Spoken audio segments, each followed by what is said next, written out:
আপনার নাম? আমার নাম সুপ্রিয়া চৌধুরী, বাড়ি? সাবরুম কলাছড়া।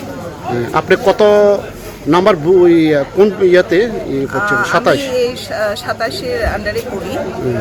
আমাদের 27-এর একটা পোলিং স্টেশন যেটা উত্তর বেতাকা, ওই পোলিং স্টেশনের যে বুথ মানে ইভিএম মেশিন আনা হয়েছিল একটা বাস দিয়ে, তখন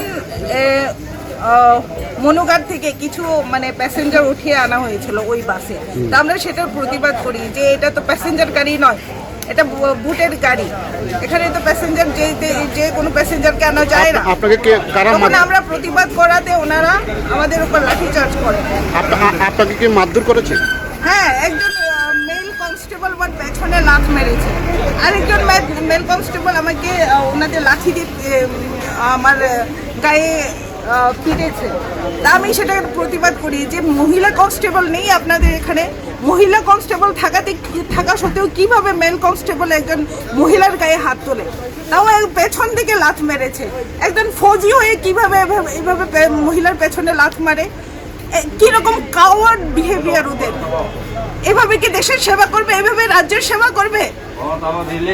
একজন ফৌজির কাছ থেকে তো এরকম আশা করা যায় না।